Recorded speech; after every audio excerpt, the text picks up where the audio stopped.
Anochece en Buenos Aires, que no es poco. Anochece en Buenos Aires, que no es poco. Para que la radio comunique y la memoria sea un ejercicio.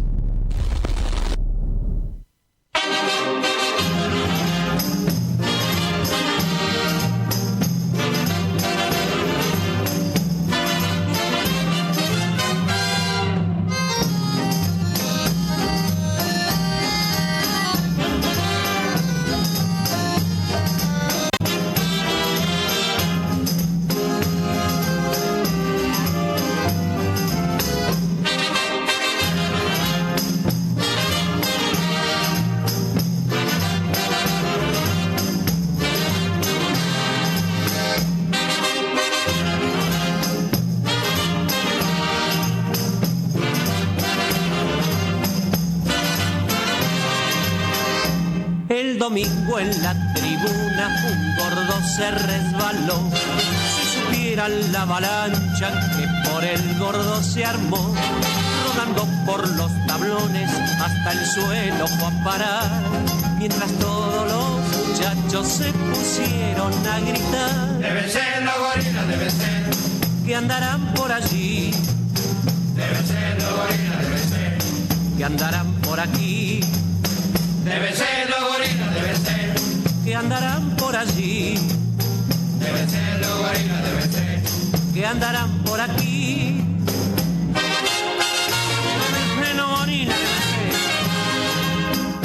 Hola, hola, hola, ¿cómo están ustedes? Estamos saliendo al aire con nuestra emisión número 429, para jugarle a la quiniela, te digo.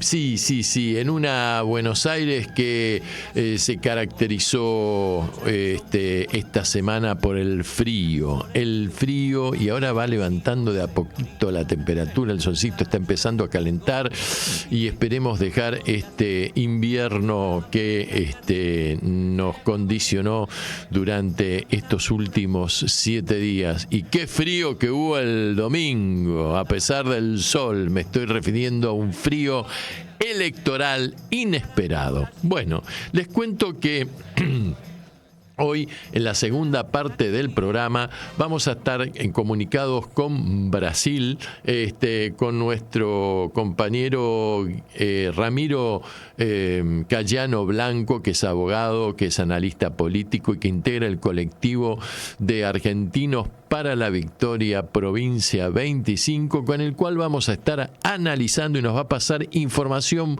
muy precisa e interesante acerca de los acontecimientos que se dieron hace 48 horas atrás, hace muy poquitas horas atrás, en una de las ciudades más bellas del mundo, como es Río de Janeiro, el Río de Janeiro, y que si esto fue un hecho aislado o ha sido un hecho preparado, el tema de este levantamiento que hubo de parte de este cartel del narcotráfico en el Brasil. Bien.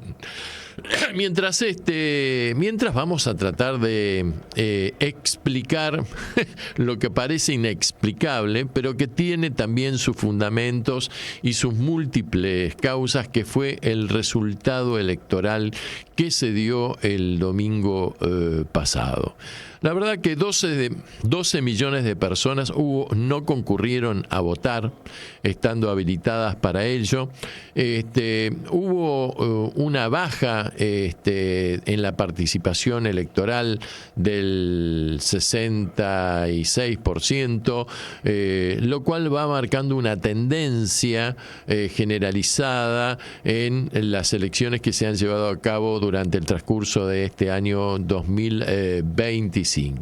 Pero además se dio el resultado más inesperado, porque todas las encuestas, todos los analistas políticos internos e internacionales lo daban por perdedor al señor presidente de la República, Javier Milei, que se puso la campaña al hombro y salió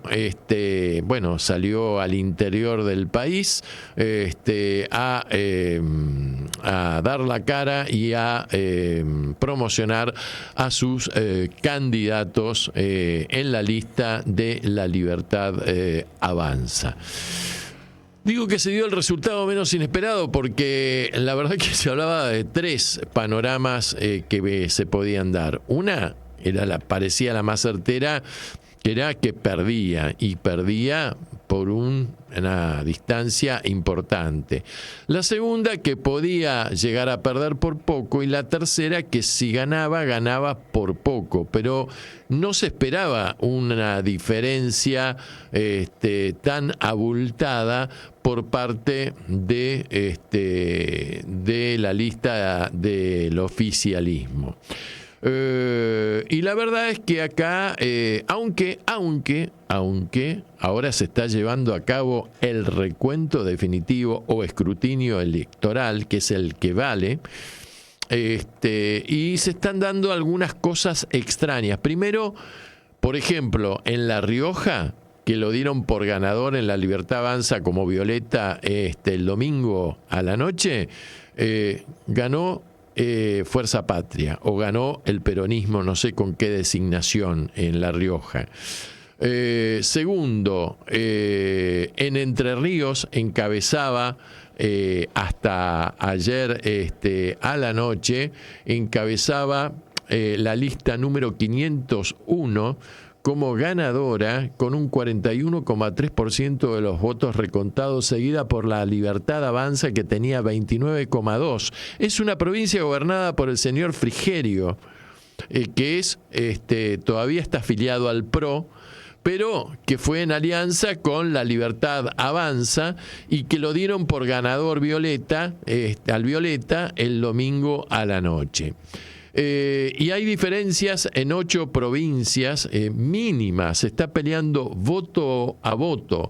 Por ejemplo, en el Chaco, en Chubut, en Corrientes, en Santa Cruz, en Río Negro y en la mismísima provincia de Buenos Aires, en donde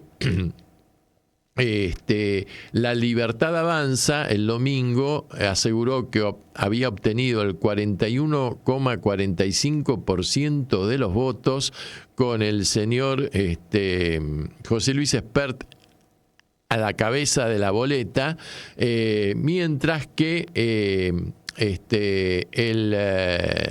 Fuerza Patria obtenía el 40,91%, pero todavía restan contabilizar 384 mesas pendientes a raíz de 300 votos cada una de estas mesas. Hay una diferencia exigua entre ambos, entre el primero y el segundo, de 46.000 votos.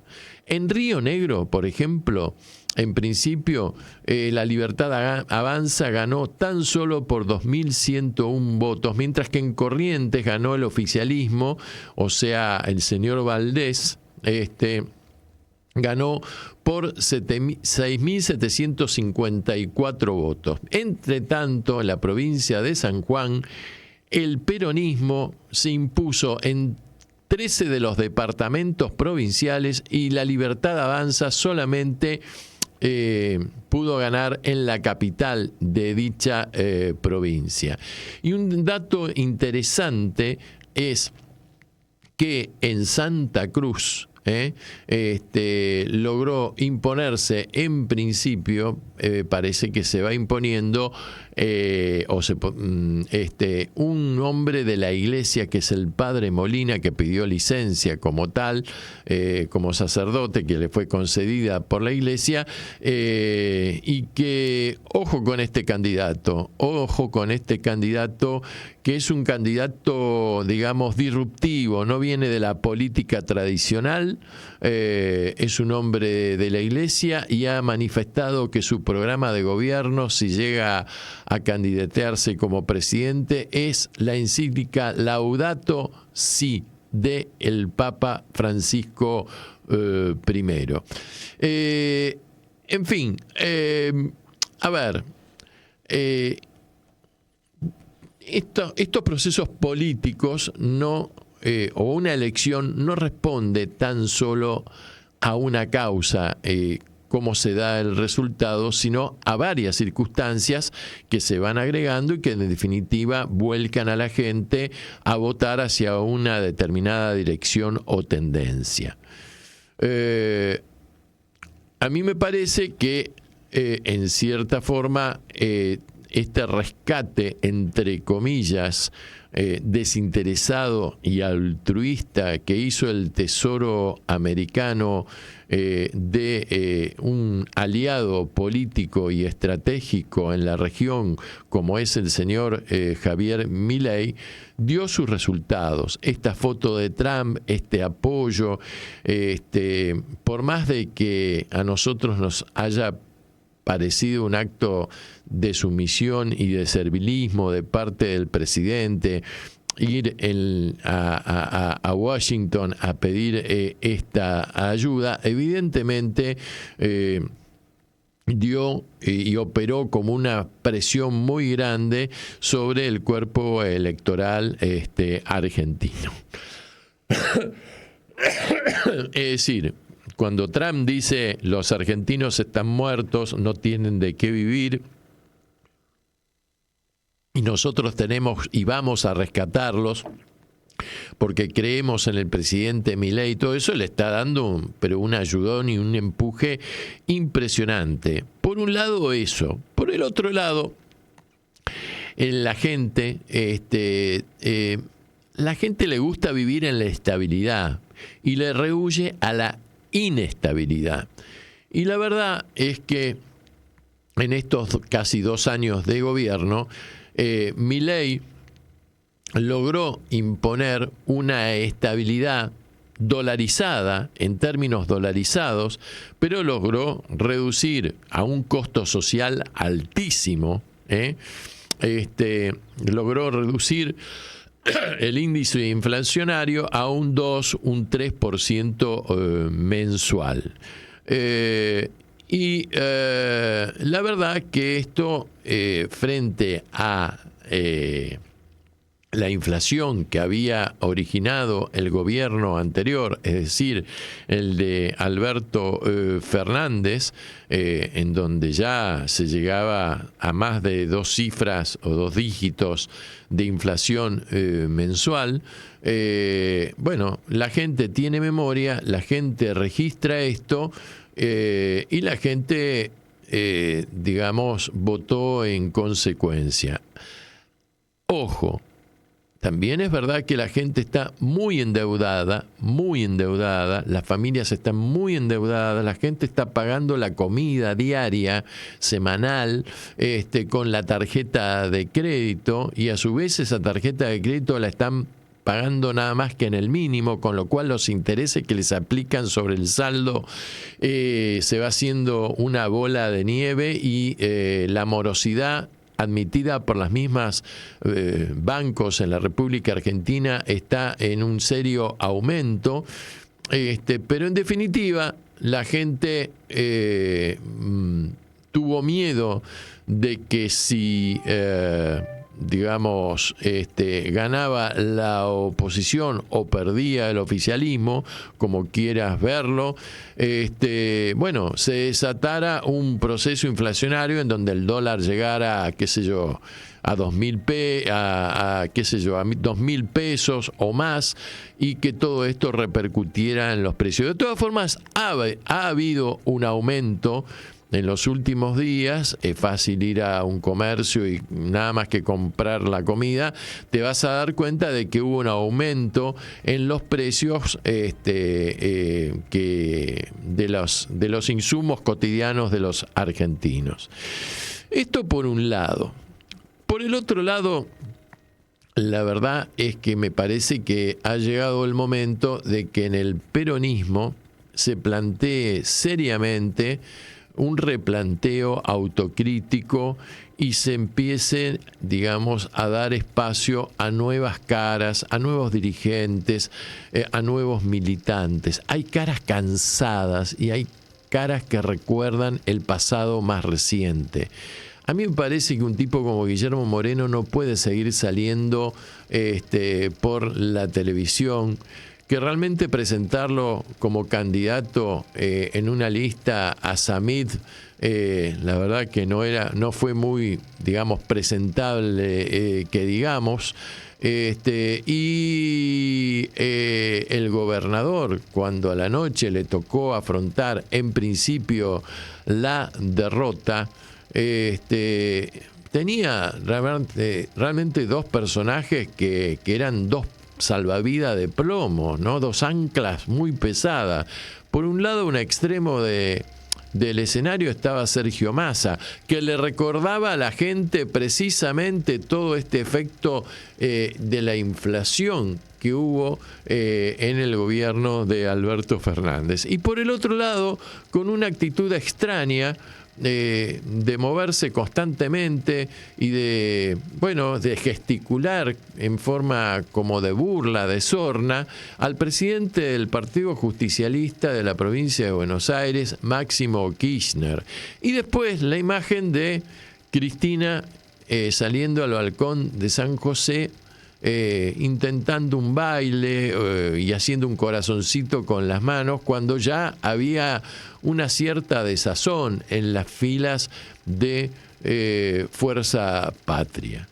A ver, si el peronismo no se plantea realmente, y que hasta ahora no lo hizo, en pos de una unidad que no sé si es una unidad que puede continuar en el breve lapso o no, pero si no se replantea una autocrítica de lo que fue su último gobierno, me parece que se va a ver en serios problemas en las próximas contiendas electorales.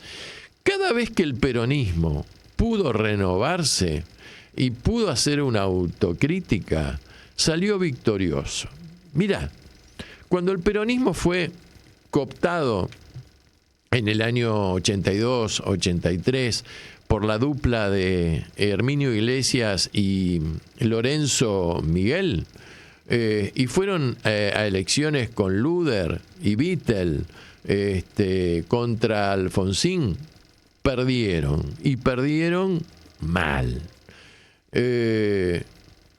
Luego de la derrota, ¿qué ocurrió? Apareció Antonio Cafiero, y encarnó un movimiento de renovación. Primero lo quiso hacer dentro del peronismo, pero no lo dejaron. Dentro del justicialismo no lo dejaron.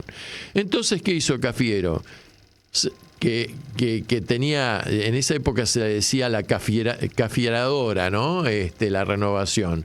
Fue por afuera del peronismo, y ganó en la provincia de Buenos Aires. Y fue con una nueva camada de dirigentes que después fueron haciendo su camino, pero entre los que se encontraban el cordobés de la Sota, Carlos Grosso y otros más en la provincia de Buenos Aires. Y entonces accedió a la presidencia del Partido Justicialista, primero de la provincia de Buenos Aires, luego ganó las elecciones para ser gobernador, luego fue presidente del Partido Justicialista al nivel nacional, pero empoderó nuevamente al peronismo, dándole oxígeno y nuevos bríos para seguir representando a la sociedad. En cierta forma lo mismo ocurrió luego de la decadencia de Menem con Néstor Kirchner, que llegó desde atrás galopando en la pista y ganó las elecciones, construyó poder electoral y luego de su primer presidencia y su lamentable deceso, vino el proceso de Cristina, a la cual la historia le tiene guardada ya su sitio. Desde mi punto de vista, la historia no va a discutir que la presidencia de Cristina haya sido una mala presidencia, al contrario, no solamente por ser mujer y haber enfrentado con todas las limitaciones que eso implicaba en nuestro país, haber impuesto políticas de Estado que fueron realmente distributivas, haber enfrentado a poderes muy importantes, como fue el Grupo Clarín en su momento, como fue el campo organizado a través de sus distintas instituciones, y que vale recordar que su ministro de Economía en ese momento y que elaboró la 125 se llamaba Martín Lustó, ¿verdad? Bueno, en definitiva, ella, matrimonio igualitario, asignación universal por hijo, reconocimiento a los derechos de los discapacitados, la repatriación de 1.000 científicos en Argentina, distribución de medicamentos gratis a los jubilados. Y cada 3 meses un aumento en las jubilaciones de los pensionados y jubilados, el hecho de haber puesto en el aire 2 satélites genuinamente argentinos a través del proyecto ARSAT, etcétera, etcétera. Pero también me parece que Cristina le ha llegado el momento un poco de apaciguarse y dar paso a las nuevas generaciones. Y me parece que el peronismo tiene sobrada experiencia, el peronismo, que es muy afecto a los liderazgos, ¿no? Al liderazgo, tiene ya una sobrada experiencia de qué pasa con los liderazgos cuando van envejeciendo con el transcurso del tiempo, son fácilmente entornables, y me parece que algo de eso está sucediendo con Cristina, que me parece que tendría que comenzar a abrir el juego y no festejar, porque ¿qué es lo que estaba festejando Cristina bailando y su hijo haciéndole morisquetas atrás a Kicillof? Estaban festejando la derrota del gobernador de la provincia de Buenos Aires el domingo, cuando yo creo que dentro del peronismo el tipo que está planteando, me parece, una renovación, cuando lo dijo en la frase, sin renegar de la histórica marcha, tenemos que empezar a cantar otra, o a elaborar o a escribir otra partitura, otra música. O sea, tenemos que relanzar el peronismo con una nueva, alianza electoral dentro del campo nacional y popular. Y el gobernador de la provincia de Buenos Aires representa casi a la mitad de la población de este país. O sea, no estamos hablando de una provincia menor, estamos hablando de la provincia con mayor producción de Producto Bruto Interno en la Argentina, desde el punto de vista industrial, comercial, agropecuario y, por ejemplo, en lo que respecta a los puertos por los cuales salen las mercaderías al comercio internacional, como es, por ejemplo, el puerto de Bahía Blanca, además de tener centrales nucleares como Atucha, además de tener también represas hidroeléctricas. Entonces, ojo, porque me parece que se puede estar desperdiciando una oportunidad histórica. Hasta hace pocos años atrás el peronismo administraba o se imponía electoralmente por lo menos en 20 provincias, luego se redujo a 13 y ahora está, no sé si entre 5 y 6 provincias, por más que se puedan revertir algunos resultados electorales de este escrutinio. Y me parece, intuyo, que la oportunidad histórica implica además empezar a pensar en la generación de un nuevo movimiento representativo del campo popular, en el cual no solamente tienen que estar el peronismo, ojalá que en su totalidad, y si no fuera en su totalidad, un sector del peronismo aliado a una alianza social y política lo más amplia posible, que es lo único que va a permitir, en caso de que sobrevenga una grave crisis social en el país, poder sacar el país adelante. El país está prácticamente entregado, esclavizado, sometido económicamente. El grupo JP Morgan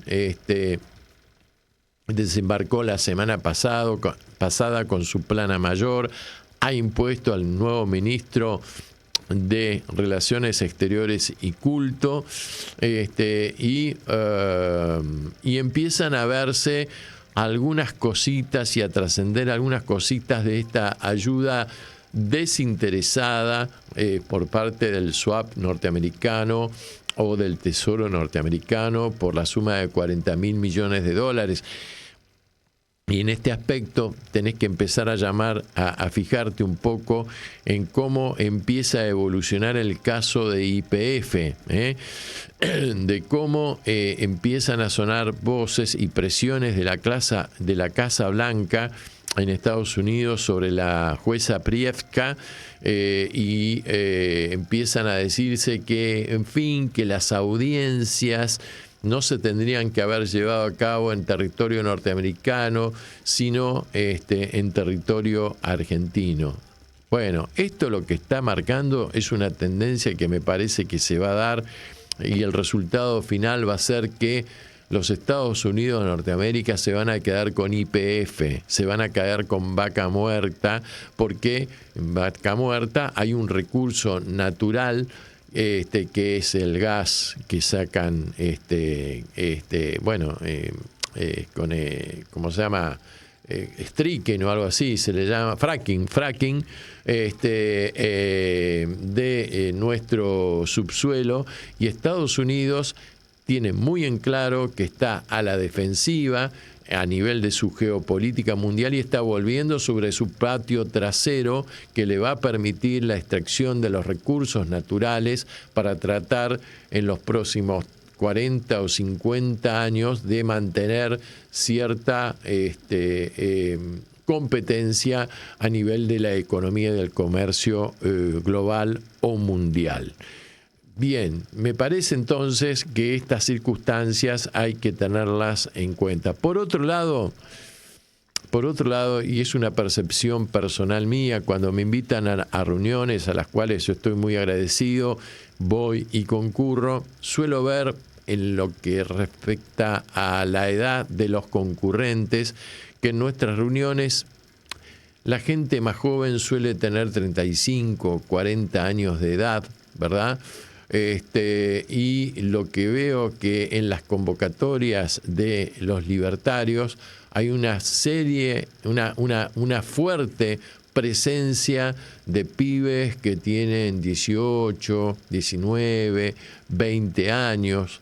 La verdad es que la gente, por un lado, está decepcionada con la política después de 40 años de democracia, en donde la democracia argentina tiene algunas deudas pendientes y muy importantes con el pueblo. Por ejemplo, el no haber resuelto en 40 años de democracia el problema de la pobreza en su núcleo más duro. Es más, creció la pobreza de la población argentina. ¿Cómo es posible que con las mayorías que hubo parlamentarias en su momento, en los gobiernos de Cristina y de Néstor, no se pudo elaborar una nueva ley de entidades financieras? La ley de entidades financieras sigue siendo la misma que impuso el señor Martínez de Oz en plena dictadura militar, y otras tantas cosas más, ¿verdad? Entonces, me parece que todo este combo este combo de circunstancias han llevado al resultado electoral, que fue un resultado electoral muy polarizado, en donde sí el peronismo, digamos, se planta como oposición o primer minoría opositora frente al oficialismo, en donde podemos hablar de la desaparición prácticamente del PRO, que quedó reducido a una banca ínfima, pero ojo que esos diputados van a votar siempre a favor de La Libertad Avanza. Un fracaso notorio del grupo de gobernadores que se nucleó a través del grupo de Provincias Unidas. Pensar tan solo en que Schiaretti fue derrotado por un ignoto joven de La Libertad Avanza en la provincia de Córdoba. Y una izquierda, la izquierda trotskista, socialista, que tuvo realmente su premio y muy bien merecido en la capital federal, con Miriam Bregman, que salió electa como diputada nacional con el 10% de los votos, que se lo tiene muy bien merecido porque es honesta, es trabajadora, estudia los temas, es coherente. Desde el punto de vista estético, empilcha bien y además es bonita, ¿no? Y además es rubia y de piel blanca. Entonces, da todo el target, digamos, para... y si a eso le sumás inteligencia, 10 puntos. Chapó para Miriam Bregman. Pero con eso no alcanza. No alcanza. Acá lo que hay que hacer con carácter de urgente es que el peronismo tiene que estar trabajando en un plan serio de alternativa de gobierno y no solamente meros eslogans que impacten en las redes sociales. No, hay que estar elaborando un plan de gobierno futuro ante lo que se viene, porque lo que se viene es más desocupación, por eso están impulsando ya para el verano, para aprobarlo en el verano, en extraordinarias, los proyectos de reforma de ley laboral, que prácticamente va a hacer añicos todos los derechos conseguidos durante largos años para la clase trabajadora, la ley previsional que va a imponer las nuevas AFJP o jubilaciones privadas para los nuevos laburantes, y una reforma tributaria que va a favorecer notoriamente a los ricos de este país. Así que esto va a originar inevitablemente una situación social que va a ser muy difícil de manejar y que en algún momento va a producir desencanto en los votantes que volvieron a redoblar su confianza en La Libertad Avanza el pasado domingo. Pero si el peronismo sigue poniendo los mismos candidatos de siempre, bueno, La Libertad Avanza no necesita hacer mucho esfuerzo que digamos para ganar una elección. Entonces es imprescindible que se haga una autocrítica, que se convoque desde mi punto de vista a elecciones internas en donde las bases puedan manifestarse y además se blanqueen los padrones o se transparenten los padrones internos electorales del peronismo. Casi con seguridad que el señor Pichetto no va a tener ninguna oportunidad de ganar una elección interna. Pero en definitiva hay que darle paso a la juventud, que hay mucha en el peronismo, hay gente muy capaz en el peronismo, y el peronismo se tiene que replantear, así como surgió el peronismo en el 45, convocando a fuerzas políticas de diversos sectores, comunistas, anarquistas, socialistas, radicales, conservadores, nacionalistas, y todo eso ¡puc!, amalgamó en el movimiento peronista. Bueno, tenemos que volver a generar esta circunstancia. ¿Por qué? porque lamentablemente Cristina, que es una líder de un sector del peronismo, no es el general Perón. Cuando al general Perón lo metieron en cana, vinieron los obreros, cruzaron el riachuelo y fue una cosa masiva, impresionante. Lamentablemente, cuando la encarcelaron domiciliariamente a Cristina, no se movilizó la gran mayoría del pueblo argentino, sino un sector importante, que representa un 30% del peronismo, estable en los últimos 10, 15 años, no hay otro dirigente que lo tenga, pero también Cristina genera un gran rechazo en la sociedad argentina, que está convencida de que está bien condenada por todo el aparato mediático y judicial que tuvo que enfrentar y que no se ha podido, digamos, neutralizar desde el punto de vista de la comunicación. Bueno, en fin, basta de cháchara, vamos a escuchar un poco de música en esta banda liderada por Gary Moore y Phil Lynott, en este tema que se llama Out in the Fields y que suena así.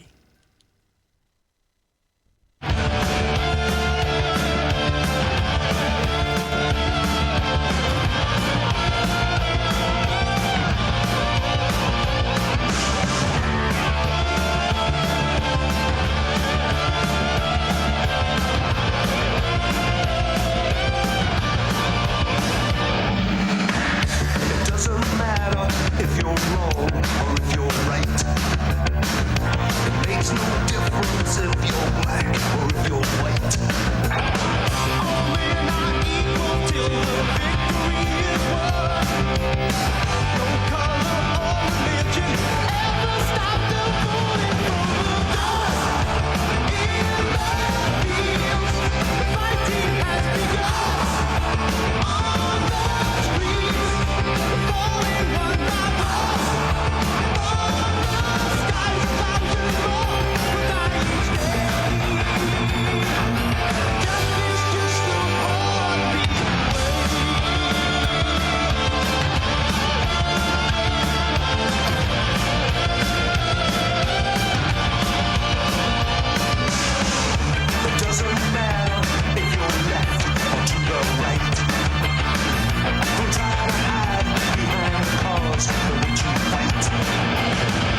Estás escuchando Anochece en Buenos Aires.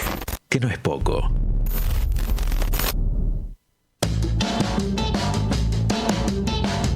Bueno, nos merecíamos un tema polentoso, así, para levantar el ánimo, ¿no? Bueno, vamos a hablar de deporte, vamos a hablar de fútbol, che. Se está llegando a las fases definitoria de la Copa Libertadores de América. No se le pudo dar ayer a Racing, que tenía que ganar 1-0. Ahí está nuestro director. Nuestro director me hace así. Me hace hack, ¿no? Y bueno, puso fuerza, puso garra, puso corazón, lo esperó Flamengo, resistió Flamengo. El arquero de Flamengo tuvo intervenciones muy, muy importantes que ahogaron las posibilidades de gol de la academia, que no jugó con su goleador más importante, Maravilla Martínez. Y bueno, y se perdió la instancia de seguir. Después de muchos años que no se le daba esta oportunidad, llegar a la definición de este importante torneo sudamericano. Mientras tanto, también hay otra copa, que es la Copa Argentina, que también entra en su definición y que tendrá como finalistas nada más que a Independiente de Rivadavia, la Lepra Mendocina y los Bichitos Colorados del barrio de La Paternal, aquí en Cava. Argentinos Juniors, que este último dejó el otro día afuera al equipo de nuestro amigo acá, operador Guillermo Guerra, que se impuso con un golazo, pero un golazo de otro planeta, de un tiro ahí que se le coló al arquero más o menos a 30 metros del arco. Yo dije, bueno, vamos todavía los Piratas. Pero de a poquito se fueron metiendo en el segundo tiempo cada vez más atrás, y bueno, y el que entra a defender y le da la pelota al rival y lo dio vuelta Argentinos Juniors 2-1. Quien también quedó afuera de la Copa Argentina, fue River, que no le pudo ganar a Independiente de Rivadavia, de Mendoza, que entonces se va a tener que enfrentar con los Bichitos Colorados, todavía en escenario a definir. Viene mal River este año, hay elecciones este domingo en River Plate. Se presentan 5 listas y vamos a ver qué es lo que ocurre. Lo que también está entrando en la definición es la Primera Nacional por el segundo ascenso. A ver, luego de un vergonzoso fallo del Tribunal de Disciplina de la AFA, que le dio por perdido a Gimnasia y Esgrima de Jujuy, que había ganado el primer partido, estaba ganando el partido en el primer tiempo 1-0 contra el Deportivo Madryn, se lo dio por amenazas que sufrió un juez que dicen que es bastante corrupto, como el señor Comesaña, que tiene varios antecedentes y que había sido fotografiado 15 días antes de dirigir este partido en la platea del Deportivo Madryn, en un partido que estaba jugando allá en esa localidad, en esa ciudad costera de la Patagonia Argentina. Amenazas que habrían sido o provenido de el tesorero del club y del mismísimo presidente del club, que se llama Walter Morales. Walter Morales, vos dirás, ¿quién es? ¿Te acordás de quién era el gobernador de la provincia de Jujuy en la época de Macri? Se llamaba Morales, ¿verdad? Era radical, ¿verdad? Bueno, es el hermano. Así que todo queda en familia. Y le dieron ganado el partido a Puerto Madryn por 3-0, quien espera este fin de semana porque tiene ventaja deportiva, en su cancha a Gimnasia y Esgrima de Jujuy, que tiene que ganarle por lo menos por 4 goles de visitante, cosa que no va a ocurrir desde ya. Cuando creo que lo realmente justo hubiese sido que se jugara el segundo tiempo.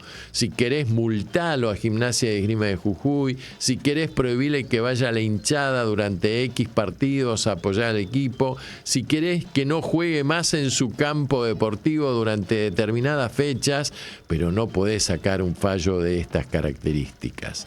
Bueno, por otro lado, se van a desarrollar entonces otros partidos en los cuartos de final, en donde, te vuelvo a repetir, Deportivo Madryn recibe a Gimnasia y Esgrima de Jujuy, Estudiante de Río Cuarto de la provincia de Córdoba recibe a Gimnasia y Esgrima Gimnasia y Tiro de Salta. Mi equipo, el equipo de los bohemios de Villa Crespo, recibe al Deportivo Morón y tenemos que ganar por un gol, aunque sea para seguir hacia las semifinales. Y Estudiantes de Caseros, también llamado Estudiantes de Buenos Aires, recibe a Tristán Suárez de la provincia de Buenos Aires.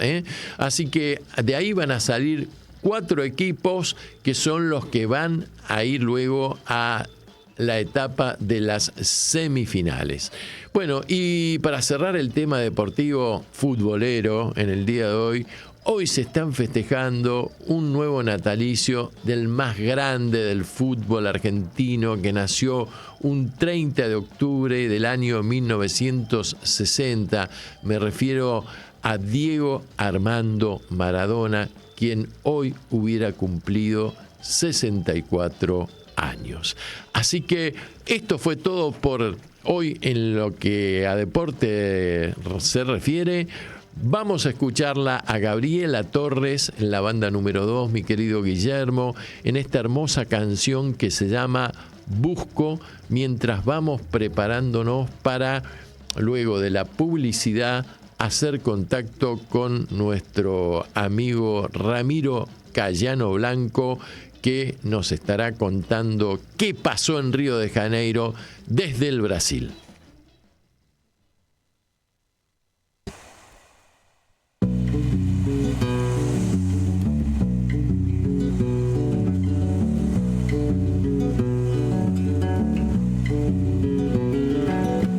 Busco en el mar, busco en la tierra, busco la llave que me abra tu puerta, busco palabras, busco sonidos, busco espejar en tus ojos los míos, busco quien pueda saber, busco piedras de poder, busco el libro que me enseñe cómo hay que hacer, busco en el este, busco en el norte, busco la estrella que lleve tu nombre, busco el silencio, busco el vacío, busco el calor de tu cuerpo en el mío, busco quien pueda saber, busco sitios de poder, busco el libro que me enseñe 100 maneras de volverte a ver.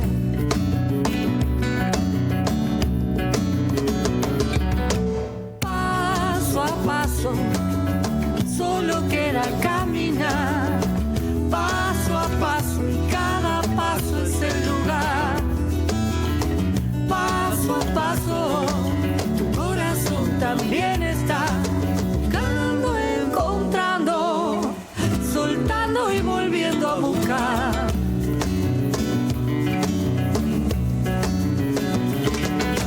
Busco en el fuego, busco en el aire, busco la ruta que me haga encontrarte, busco en las flores, busco en los sueños, busco que sepas que te estoy queriendo, busco quien pueda saber, busco anillos de poder, busco el libro que me enseñe 1000 maneras de volverte a ver.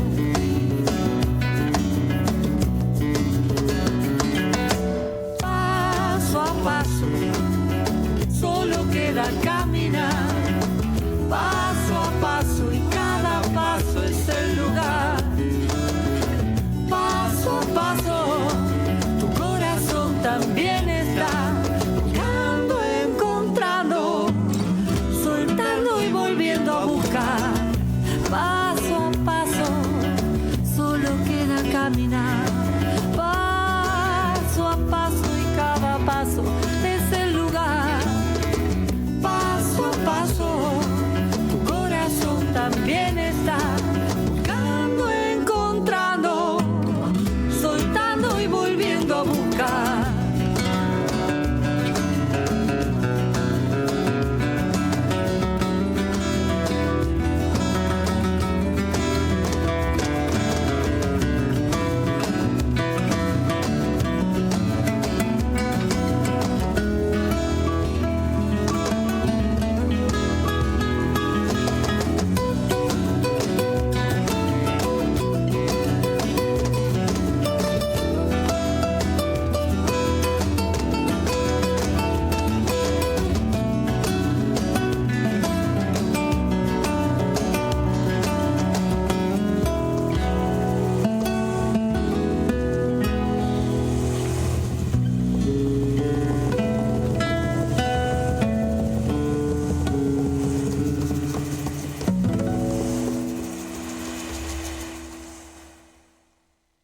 Comienzo de espacio publicitario.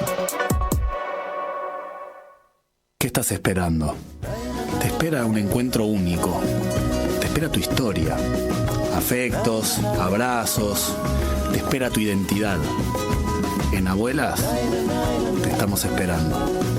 4384-0983 www.abuelas.org.ar. Radio con Aguante. Piezas de realidad.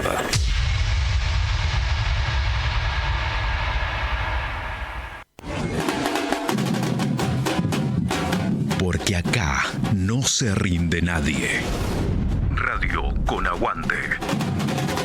Radio con Aguante. La radio que resiste. Sesiones en red. Lo mejor que le pasó a YouTube. No es arrogancia, no es fantasía, es profecía. Sesiones en red. La música que vos elegís. Cadero promueve la erradicación de las violencias en línea o digital en todas sus formas. La violencia digital contra mujeres y niñas o jóvenes es cualquier acto de violencia cometido, asistido o agravado por el uso de la tecnología, de la información y de las comunicaciones por Internet y medios electrónicos. La violencia en línea puede incluir ciberacoso, consiste en el envío de mensajes intimidatorios o amenazantes, sexting, en el envío de mensajes o fotos de contenido explícito sin contar con la autorización de la persona destinataria, o el doxing, la publicación de información privada o identificativa sobre la víctima. Digamos no a cualquier forma de violencia. Comunícate al 144 durante las 24 horas, los 365 días del año. Es anónima, gratuita y nacional. Este es un mensaje de Cadero, Cámara Argentina de Radios Online. Sumate a la programación de Radio con Aguante. Distintas piezas de realidad conforman este proyecto colectivo de comunicación. Vos también podés ser parte. Entrá en www.radioconaguante.com.ar para recibir más información. Tu proyecto necesita aire. Fin de espacio publicitario. Anochece en Buenos Aires, que no es poco, para que la radio comunique y la memoria sea un ejercicio.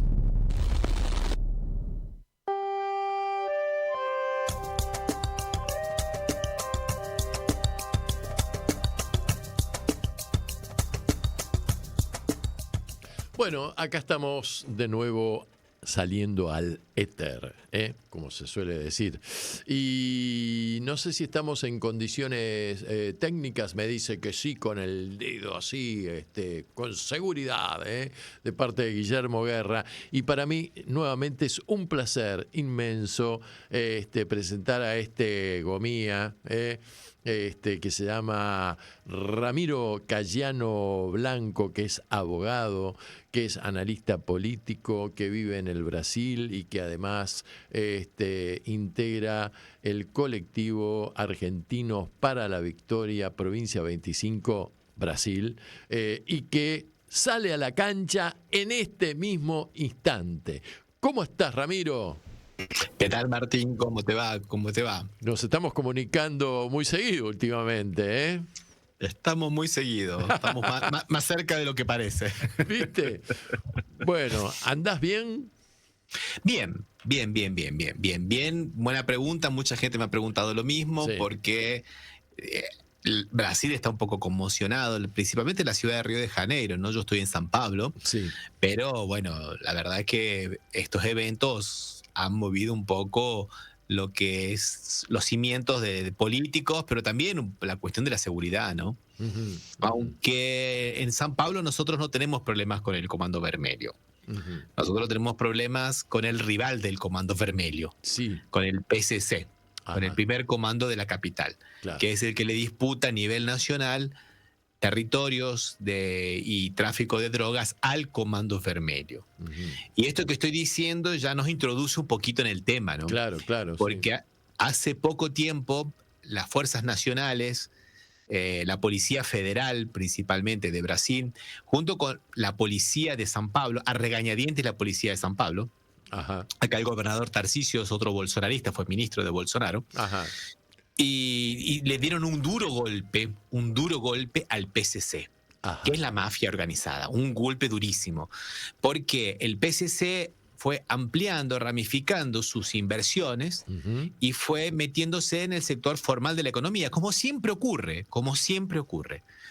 Entonces compraron campos con cañaverales, compraron usinas para hacer el alcohol para los vehículos. Acá en Brasil nosotros podemos usar tanto gasolina como alcohol. Alconafta. Inclusive alcohol puro. Ah. Y la gasolina que tenemos es alconafta, porque tiene hasta el 78% de gasolina y el 22% de alcohol. Ajá. O sea que fíjate que el alcohol es muy importante, ¿no? Claro.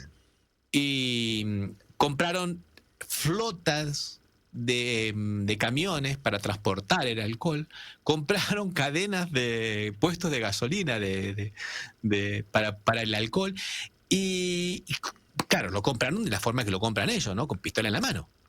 O sea, ¿me lo vendés o me lo vendés? Las familias de décadas que se dedican al agronegocio dedicado a la caña de azúcar, primero con el azúcar y después con el alcohol, no querían vender y la vendieron de esa manera.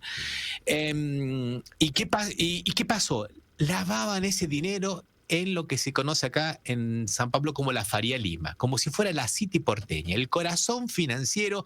Hay bancos metidos, está el Banco Santander metidos, están estas famosas fintech, que son estos falsos bancos que, uh-huh, tienen una normativa mucho menos estricta desde la época de Bolsonaro, que sirven para lavar dinero, uh-huh, y en la bolsa de comercio, en los fondos de inversiones. Bueno, fue un golpe durísimo, tanto para el mercado financiero acá de San Pablo y de Brasil, lógicamente, como para el PCC. Y ahora mucha gente dice que esta operación que ha hecho el gobernador en Río de Janeiro, Claudio Castro, otro hombre de Bolsonaro. Sí. Curiosamente, digo, ¿no? Curiosamente. Sí, curiosamente. Para equilibrar un poco las cosas. como para ayudar al PCC, que el PCC, acá muchos analistas dicen que el gobernador de San Pablo, Tarcísio, es un hombre que tuvo parte de la financiación de la campaña por el PCC y un hombre que está asociado al PCC. Por eso digo que la policía civil y la policía federal de acá de San Pablo, la policía militar acá de San Pablo, tuvieron que actuar a regañadientes porque no les quedaba otra. Era la Policía Federal la que venía trabajando porque tuvo ramificaciones en 4 estados esta operación y fue mucha gente presa y claro, con autos de lujo, imagínate, todos esos autos de marca, bueno, porque fue ahí. Y claro, fueron en barrios de lujo. O sea, lo que ocurre, para poner un poco en contraste lo que pasó en una verdadera operación contra el crimen organizado, en este caso contra el PCC, y esta payasada que se hizo en Río de Janeiro, que terminó con la masacre, con la muerte de 132 personas, la masacre más grande que hubo en Brasil, fuera de de la guerra al terrorismo, ¿no? Sí, sí. Fue terrible, fue mucho más, mucho más letal que lo que fue el Carandirú allá en los años 90, cuando entraron el batallón de choque, entró a la cárcel de San Pablo, y bueno, está la película y todo eso, ¿no? Que mató 111 personas, asesinó 111 presos, ¿no? En otra cosa también, otra cosa tristísima. Pero bueno, acá vemos que lo que pasó en Río de Janeiro, que se vende como una guerra al narcotráfico, tiene varias lecturas. Ahora, varias lecturas. Perdóname que te diga, que te detengan esto, para ubicar a los oyentes. ¿Qué es el comando o el grupo, la mafia esta Vermelho, y cuándo surge? Porque acá le dice, surgió en los años 60, qué sé yo. Bueno, un poco para ubicarlos, ¿qué es esto del grupo este? Mirá, no me gusta hablar mucho de esto, pero lo voy a decir porque me parece que por ahí es romantizar un poco el Comando Vermelho. El Comando Vermelho es una agrupación contra de personas que hacen delitos y que son narcotraficantes. Correcto. Pero se forma en los años 70, principalmente en el complejo Méndez, en la Ilha Grande, que es una isla alejada en la provincia de Río de Janeiro, en el estado de Río de Janeiro. Y que donde juntaron a presos comunes con presos políticos. Ajá. Y ahí se hizo una amistad entre ellos para luchar en contra de las condiciones de la cárcel, que eran condiciones deprimentes, degradantes, y los presos políticos, que tenían mucha más instrucción, que eran personas que venían de los grupos armados, que estaban en contra de la dictadura militar. Empezaron a pasarles algunas técnicas de organización, algunas técnicas que después se hicieron vitales, como por ejemplo proteger el secreto, el proteger al compañero, el grupo, la formación de células, y también les pasaron, cosa que se fue perdiendo con el TIC muy rápidamente, los principales conceptos de justicia social, que eran propios de los grupos de armados de izquierda. Que te digo sinceramente, después esta gente cuando sale de las cárceles porque se escapan o porque cumplen pena, cuando van a Río de Janeiro, les dura muy poco esta cuestión de la sociedad. Pero sí la cuestión de lo organizativo. Por eso digo, no quiero romantizar el Comando Vermelho, de ninguna manera, por favor, porque ocupan territorio, tienen una ocupación como los narcos. O sea, ¿tengo la razón o es la bala? Y a veces tengo la razón, puede ser para lo que ellos quieran, para tener un soldado en un kiosquito, o porque me gustó una chica de 14 años y tiene que ser mi mujer y apretan a la familia, o porque me gustó tu casa porque tiene una vista muy estratégica y la quiero y te la voy a usurpar y te voy a echar. O sea, son gente muy complicada. Mafiosos. Son gente muy complicada. Es un grupo mafiosos. Son mafiosos. Por eso digo, no quiero romantizar, porque hay uno cuando dice estas cosas, bueno, sí, estamos romantizando. No. Son grupos realmente muy peligrosos, al punto tal que muchas veces la población, sin entender que a veces lo contrario de lo malo puede ser peor, en Río de Janeiro fue admitiendo lo que se llaman las milicias, que es un fenómeno un poco más reciente. Porque esto que estoy hablando de los años 70, más o menos, de mediados de los años 70, de la época de la dictadura. Las milicias son un fenómeno más reciente, comenzó en los años 90, fines de los años 90, y que son grupos de ex militares policiales, todos mafiosos, ex militares, y algunos otros representantes que también ocupan territorio. Y dicen, bueno, pero este territorio es libre del Comando Vermelho, pero lo tomamos nosotros. Y se hace lo que queremos nosotros.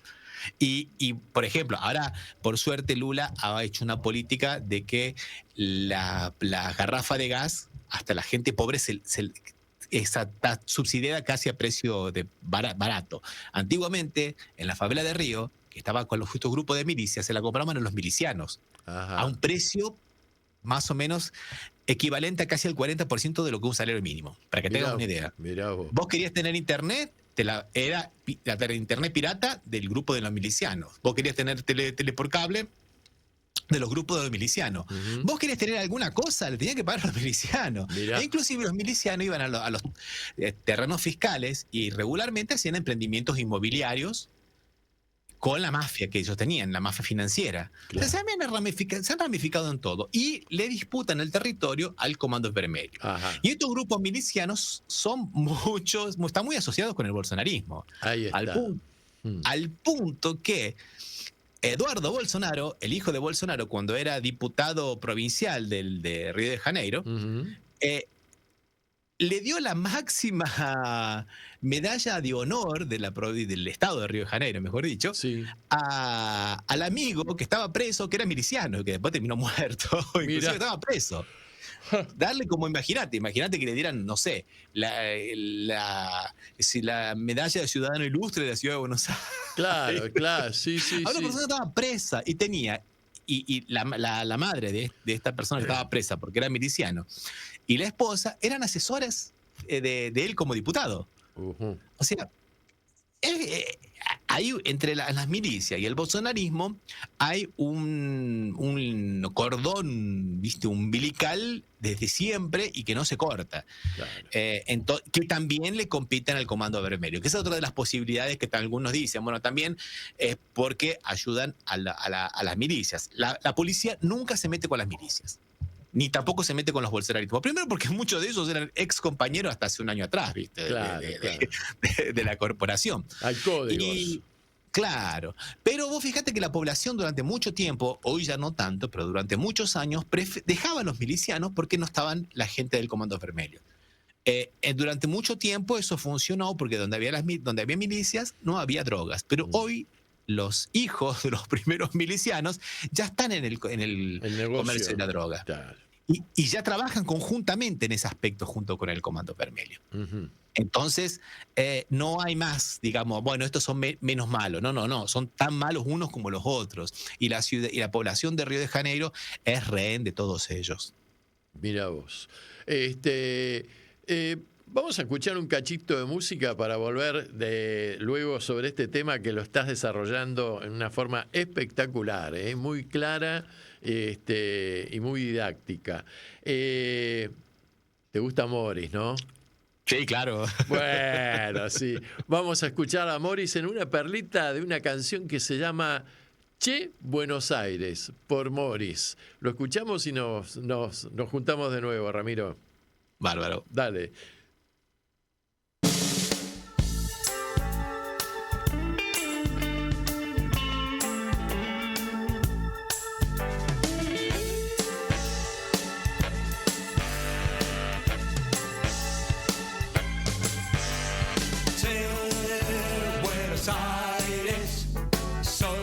Igual que yo, tus dos caminos, tango y rock, y yo adivino, sos igual que yo, macho argentino, diosa loca y mujer. Buenos Aires.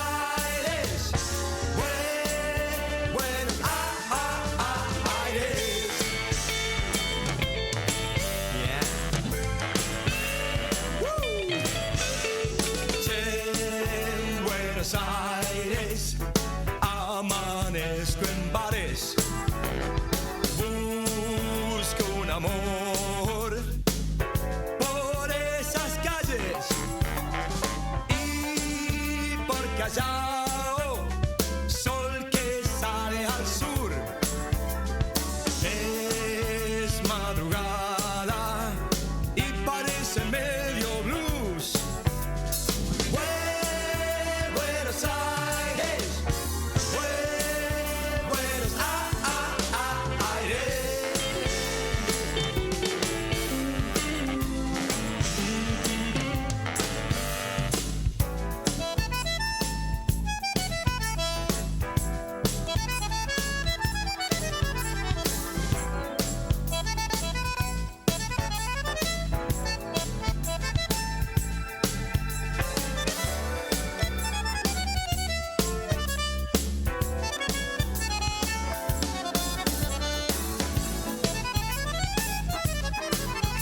igual que yo. Café y luna, taxi llovió, sábado guadu, sexo, obsesión, ciudad plateada, con la luz del sol, del sol.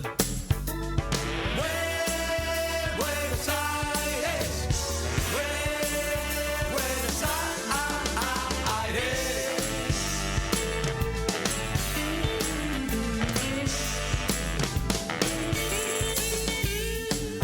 Y yo, que caminé tantas noches por tus aventuras, por tus escondrijos, por tu boca, por tus labios. Yo que fui el amante de la noche, yo que fui el novio de la luna,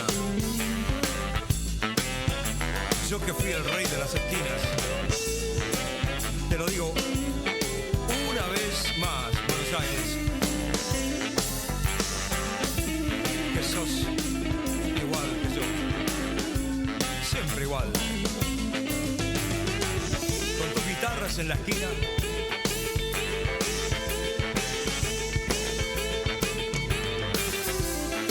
y un bandoneón allá lejano. Seguí escuchando. Anochece en Buenos Aires, que no es poco.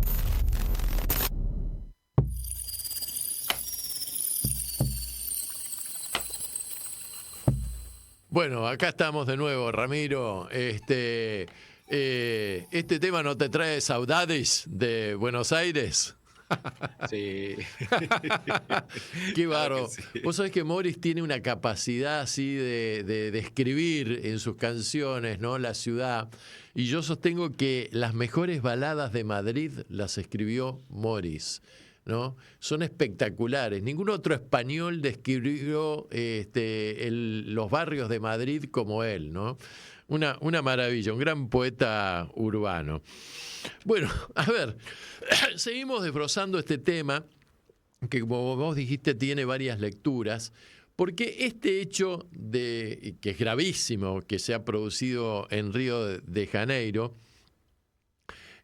para mí tiene que ver con este avance agresivo que está haciendo Trump sobre nuestra región como su patio trasero, y que está dispuesto directamente a desestabilizar las voces de los gobiernos que no se someten, digamos, a sus dictámenes, ¿no? La relación y la orden de Trump de indultarlo a Bolsonaro por haber atentado contra la democracia, los aranceles que está aplicando con Brasil.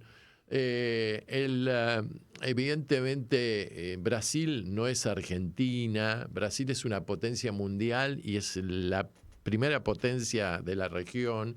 Y además, que me parece que no le gustó mucho a Trump el anuncio que hizo Lula de que se va a presentar para la reelección.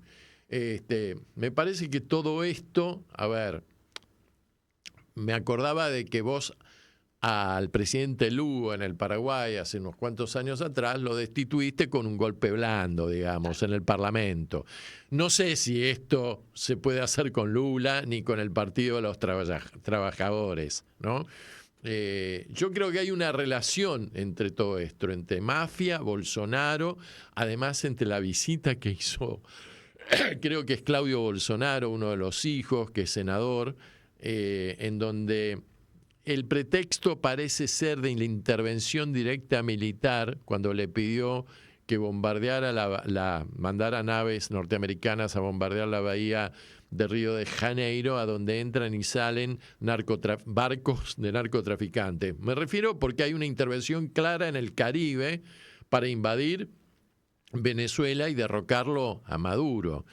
Uno no traslada 8 portaaviones o 8 buques de guerra para hacer turismo nada más, dar una vueltita y volver, ¿verdad? Entonces me parece que todo esto está relacionado. Está todo relacionado y desde varios puntos. Vamos a empezar por lo más sutil que dijiste, que fue cómo lo derrocaron a Lugo en el 2011. Porque hay cosas que son muy curiosas, pequeños detalles, ¿no? Sí. ¿Cómo lo derrocaron a Lugo? A través de una matanza de unos campesinos que estaban luchando por las semillas en el interior de Paraguay. Le echaron la culpa a Lugo, pero quien hizo eso fue la propia policía de la seguridad, de la Policía Nacional, que había sido entrenada en Colombia por la gente de la CIA. Mira. ¿Y quiénes son los que entrenan a este grupo, al BOPE? Al Batallón de Operaciones Especiales del Estado de Río de Janeiro, que fue uno de los que articuló esto, que empezó ayer, que el día martes 28 empezó con todo esto, pero después tuvieron que desplegar a 2.500, después vamos a ir ahí a 2.500 policías más, pero el que empezó esto fue, ¿y dónde son entrenados? ¿Quién los entrena? Justamente en asociación con la gente de la CIA, que es lo mismo que quiere hacer ahora Patricia Bullrich. O sea, vos fíjate que cuando nosotros pensamos en golpe de Estado, los que tenemos algunas canas ya, pensamos en los golpes de Estado con los militares, los tanques y todo. Eso es obsoleto.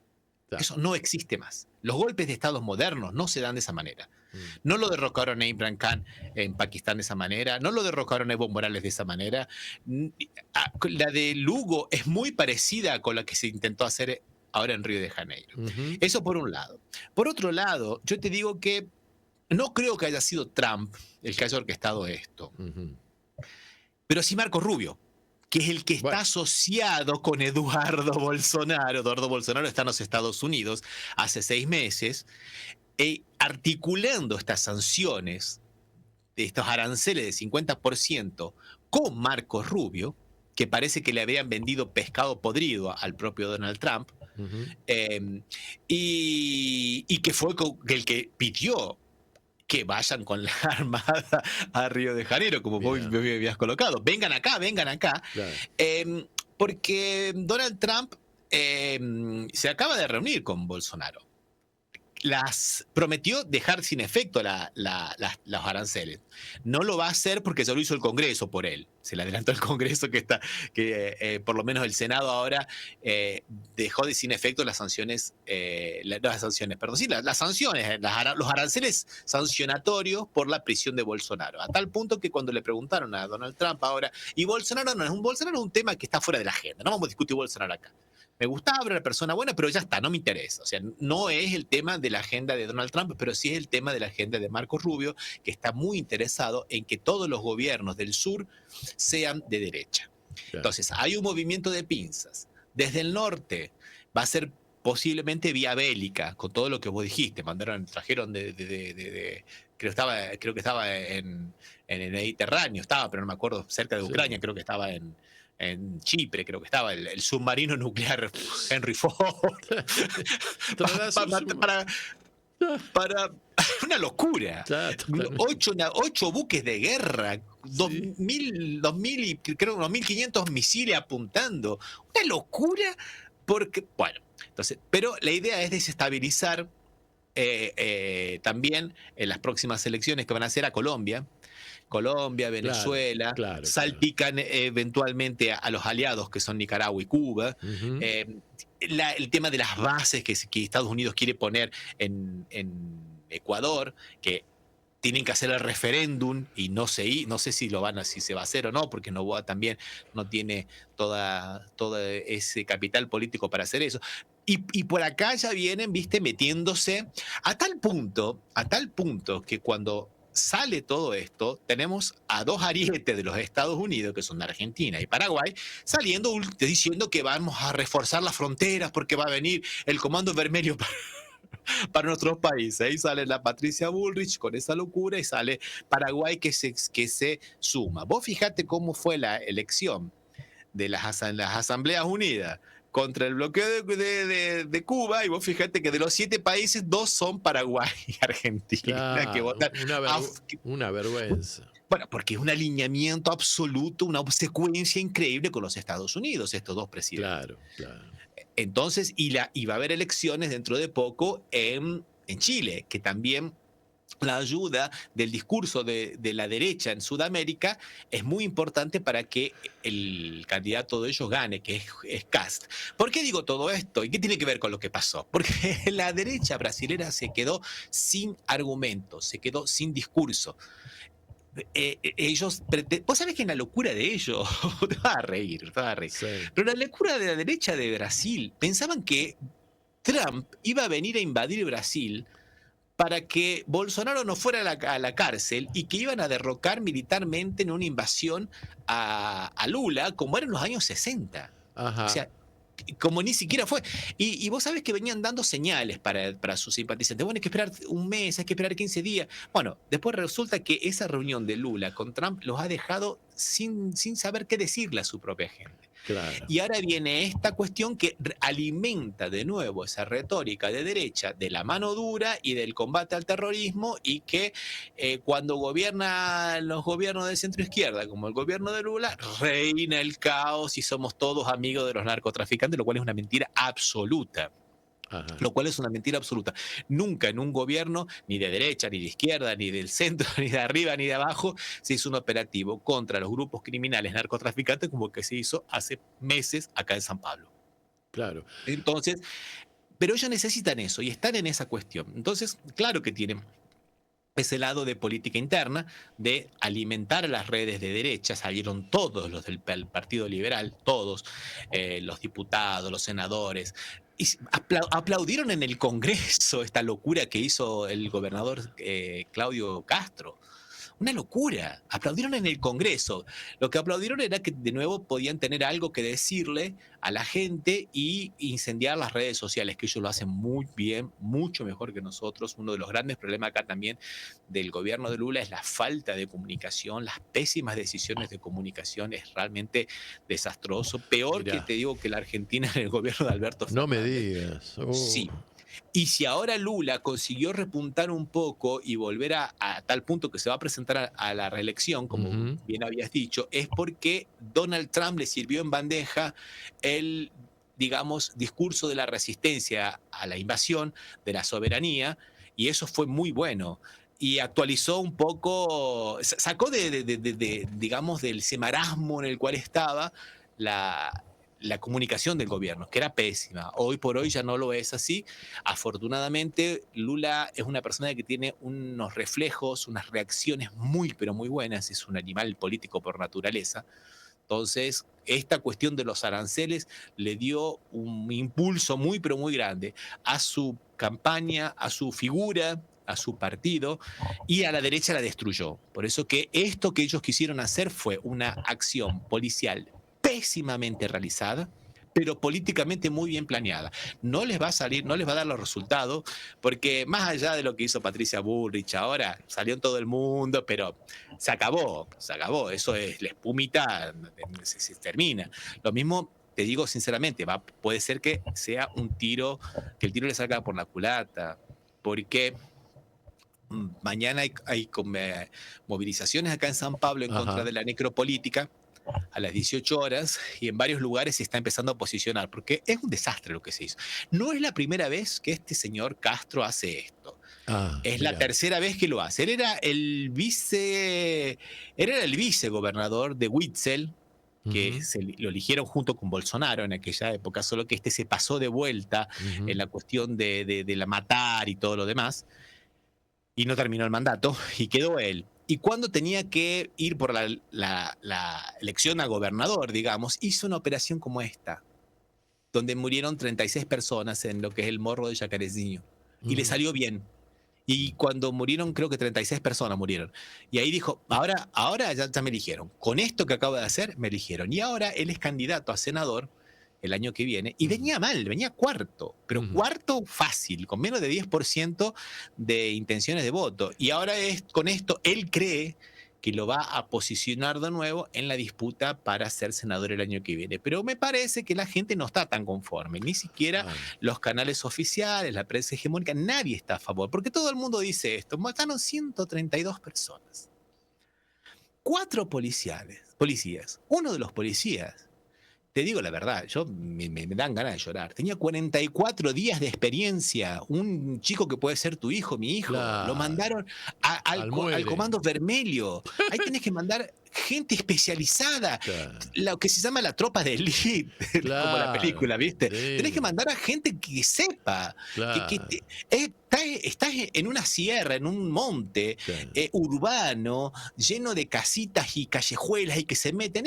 Es terrible, es terrible. No podés mandar a una persona. Y sacaron a toda la gente de las comisarías que estaban haciendo actividades burocráticas, ¿viste? Tomando denuncias y todo lo demás. Las tuvieron que sacar, movilizar a todo el mundo. La policía de Río de Janeiro tiene 10.000 efectivos. 2.500 tuvieron que salir de repente, de una hora a la otra, al combate. No están trabajando, nunca trabajan los 10.000, lógicamente. Claro. Con lo cual no había renovación. Al día siguiente y dejaron a todo el resto de la ciudad a merced de los pungas, a merced de los oportunistas, a merced de otros miembros del grupo del Comando Vermelho que no estaban en esos dos morros, en esos dos montes, que será de Alemán y Jaquerezinho, de Peña y Alemán. Que no estaban en esos dos, estaban en otros lados, porque el Comando Vermelho también tiene células en todos lados, entonces empezaron a hacer cosas en represalia. O sea, fue un caos. El martes fue un desastre en Río de Janeiro. Tengo un amigo que cuenta que gente estuvo 16 horas para volver a la casa. Él estaba en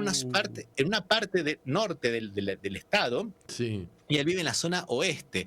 Pero como no puede entrar con la autopista hasta la ciudad, tuvieron que dar una vuelta impresionante. Demoró 6 horas en llegar a la casa. Qué bárbaro, che. Fue un desastre. La gente estaba, una locura fue Río de Janeiro. Por eso te digo que, de alguna manera, yo no estoy en Río de Janeiro, pero estábamos todos siguiendo esos acontecimientos por la televisión con el corazón en la mano. Sí, inclusive dicen que el aeropuerto tuvo que suspender su funcionamiento también, por temas de seguridad. Claro, sí. Entonces, es interesante porque el discurso de la derecha es siempre en contra de la criminalidad, la mano dura, pero hay una iniciativa legislativa muy, pero muy buena por parte del gobierno de Lula, que es una PEC. Una PEC es una especie de mini reforma constitucional para pequeñas cosas, que es de la seguridad pública. Que justamente es para que la Policía Federal, que es nacional, trabaje en muchos aspectos y en muchos lugares junto con las policías de los estados, de las provincias, digamos, de los estados de Brasil, y las municipalidades de forma integrada, con inteligencia, viendo no solamente los aspectos policiales, sino también los aspectos financieros y todo lo demás.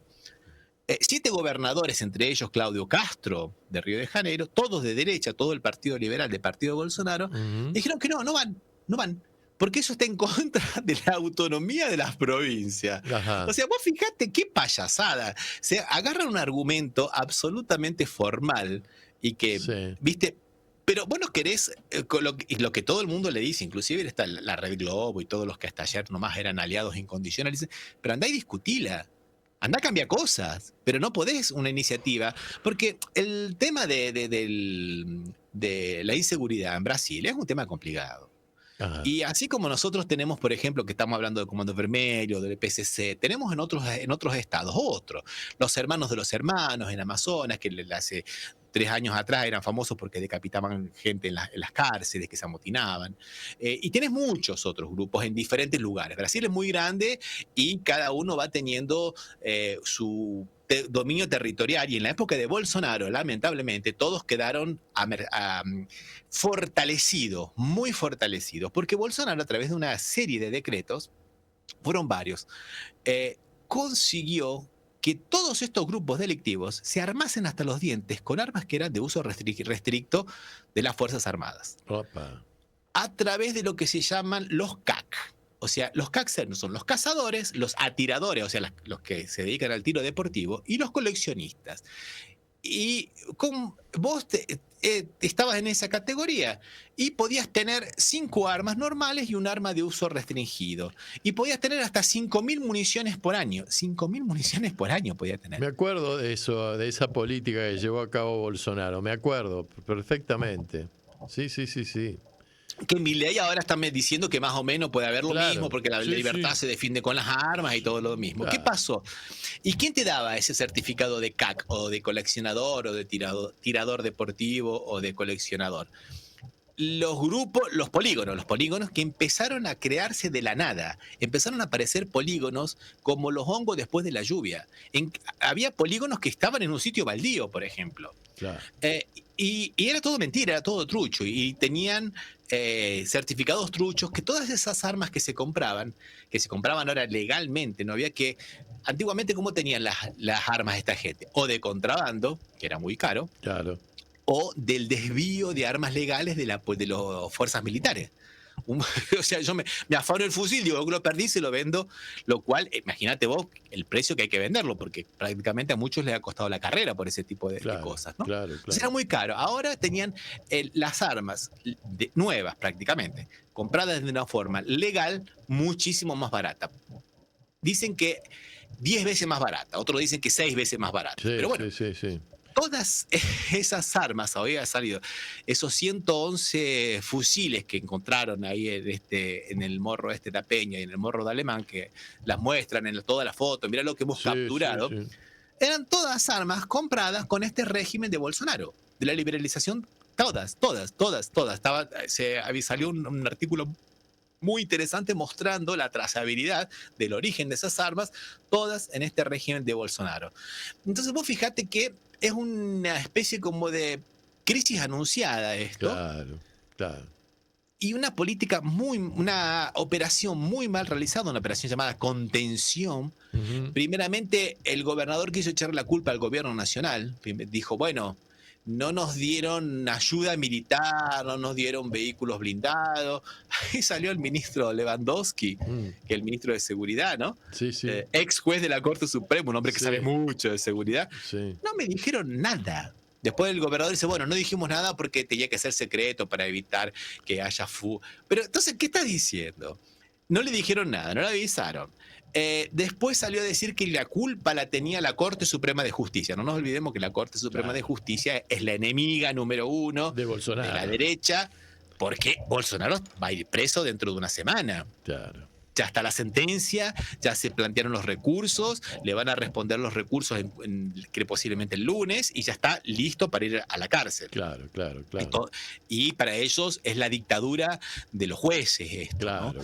Entonces, diciendo que la APDF es una cosa que no existe en Argentina, es una especie como de declaración, por ejemplo, declaración de conducta cuando no se cumple la Constitución. Entonces, le prohibieron al gobierno de Río de Janeiro, no haga más estas operaciones porque ustedes entran de una manera irresponsable y no tienen ninguna cosa sistemática. Entonces, si quieren entrar, tienen que cumplir esta serie de características. Las primeras que eran todas para proteger a los policías.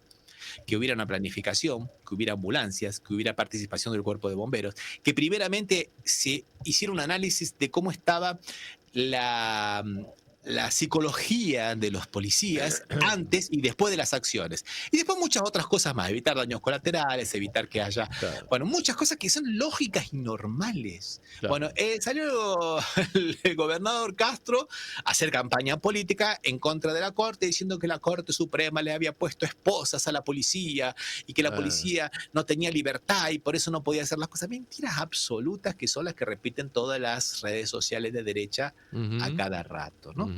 Entonces, pero bueno, la mentira a veces tiene pata corta y por suerte, acá en Brasil los comunicadores están, y te digo más, los comunicadores de la propia derecha están viendo que esto fue una chapucería, una chambonada. Sí, una chambonada con un resultado de 132 muertos. Un desastre. Che, Ramiro, vamos a hacer el último corte musical. Mirá, vamos a escuchar una chica que toca el arpa, te cuento, y que se llama Lavina Meijer. Nació en Corea del Sur y adoptó la nacionalidad holandesa. Algo espectacular, escuchar esta concertista de arpa. Tema número 4 y después volvemos ya para el último tramo para cerrar el programa y despedirnos. Pero escuchá porque es sublime esto, ¿eh? Bárbaro. Dale. Buenos Aires, que no es poco. Para que la radio comunique y la memoria sea un ejercicio.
Estás escuchando Anochece en Buenos Aires.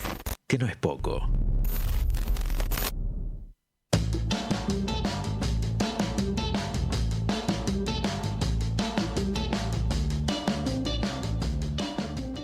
Bueno, el arpa es un instrumento que suena, te transporta al cielo, ¿no? Te transporta al paraíso, ¿eh? Es algo muy lindo, pero vamos a los temas más terrenos, ¿eh? Que tienen que ver con esta cosa de la mafia, del narcotráfico, de la derecha, de los golpes sucios y de personajes tenebrosos. Te quería preguntar esto. Primero, me sonó curioso, y no fue, me parece que no fue ninguna casualidad, que esta chapuceada se llevara a cabo cuando el presidente del Estado Federativo de Brasil, o sea, Lula, estaba en el extranjero, ¿no? No es un dato menor. Segundo, ¿qué actitud tiene el ejército, que es un factor de poder importante en el Brasil, respecto de estos acontecimientos? Mira, no se han pronunciado hasta ahora. Lo que pasa es que el ejército viene de una situación bastante compleja. ¿Por qué? Porque hay una cosa que se llama en Brasil, que se llama la ley de la garantía y el orden, algo así como una especie de intervención. Ajá. Que puede haber por ser total o parcial, y que se aplica varias veces, y donde el ejército realmente toma las riendas en materia principalmente de seguridad. Por ejemplo, no sé si se acuerdan, en el 2006 en Río de Janeiro se hicieron los Juegos Panamericanos, ¿no? Una especie de la previa de lo que fueron las Olimpiadas. Y se hizo bajo intervención militar de todas las fuerzas del orden, ¿no?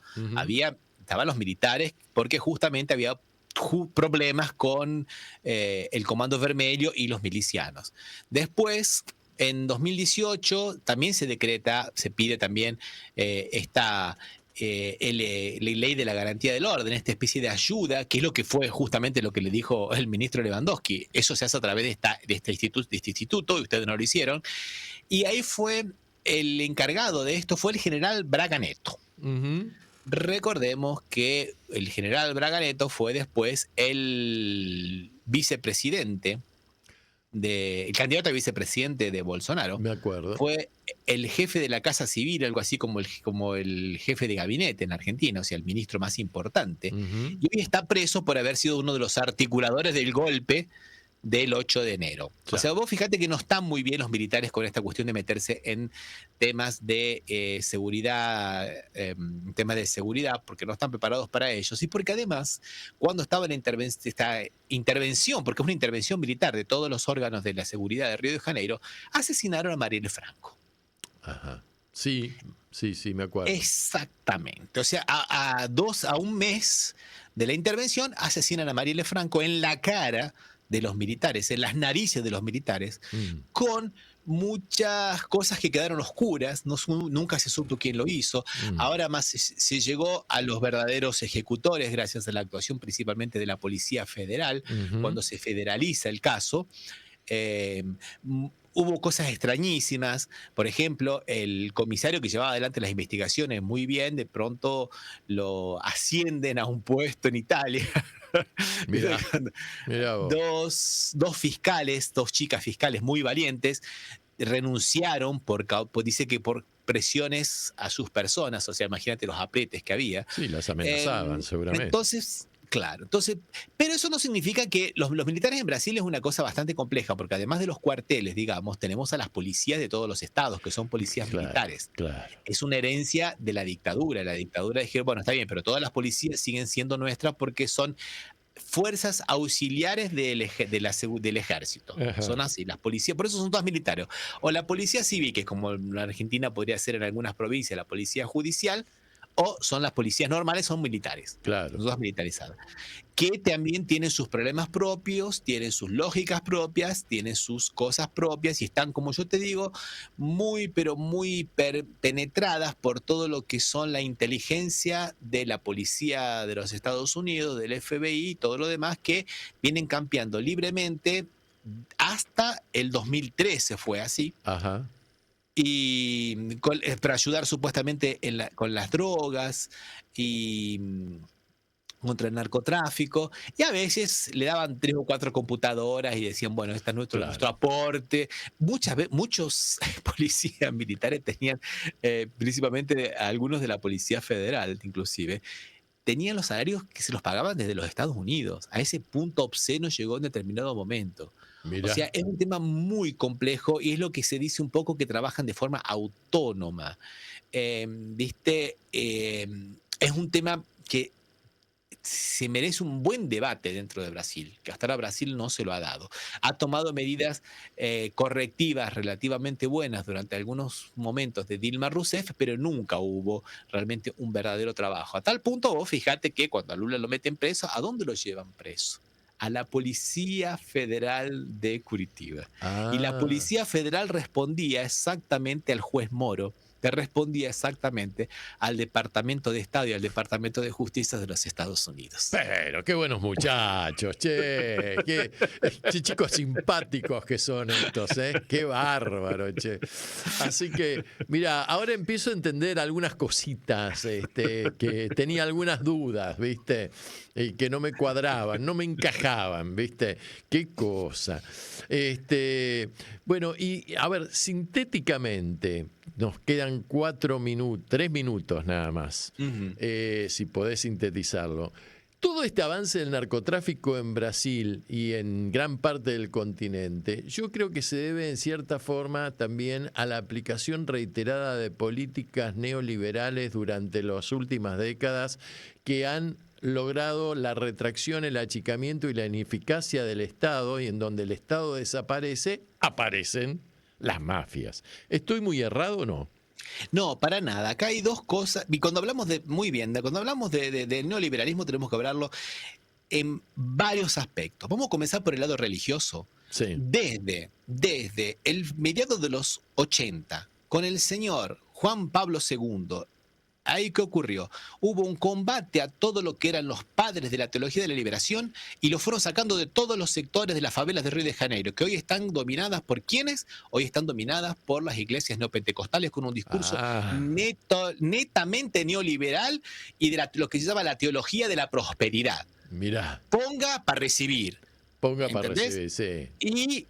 Y usted sálvese, trabaje usted, que usted se hace solito porque Dios lo mira y lo protegerá. Claro. Y bueno, eso por un lado. Por otro lado, la falta de presencia del Estado hace con que esos lugares sean suplidos muchas veces por los narcotraficantes. Lógico. Cuando se hizo la experiencia en Río de Janeiro de las UPP, de las unidades de policías de proximidad, ¿qué pasó? Sí, pusieron a la policía, la gente en un primer momento los aceptó, tenemos más seguridad, pero no pusieron hospitales, no pusieron lugares de trabajo, no pusieron escuelas, no pusieron universidades en esos lugares. Entonces eso duró muy poco. Al año eso se vio que la salida no es policial, la salida es con Estado, la salida es con inclusión social. Exactamente. Y además, el otro lado, y ya con esto termino, que también tenemos la otra cúpula, que son la financiarización de la economía. ¿Dónde lavan el dinero los narcotraficantes? ¿Qué hace con el dinero los narcotraficantes? ¿Lo ponen abajo del colchón? No, señores. Claro. Lo llevan al mercado financiero. El 85% de los cárteles sudamericanos lavan el dinero en Wall Street.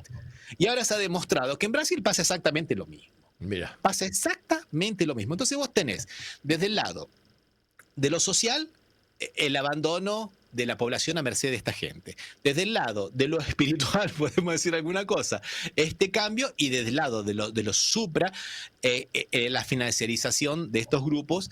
Por eso, si querés buscar un narco, no lo vaya a buscar a la favela, anda a buscarlo en los barrios de lujo. Claro. Bueno, clarísimo lo tuyo, Ramiro. Realmente hemos informado más en este programa que lo que está informando los medios masivos argentinos y monopólicos. Y bueno, y te agradezco una vez más. Y estamos siempre en contacto permanente. Así que te mando un fuerte abrazo, cuídate y bueno, y seguimos trabajando en esto de la información, que no es poco. Un abrazo, Martín. Chau, querido. Soy yo. Señores, fue Ramiro Cayano Blanco, un capo de la información y de la verdadera comunicación. Nosotros nos estamos yendo en esto que se llama Anochece en Buenos Aires, que no es poco, para que la radio comunique y la memoria sea un ejercicio. Y nos vemos, Dios mediante, dentro de 7 días acá, en esta radio queridísima, que es la RCA, una radio con aguante. Chau, nos vemos.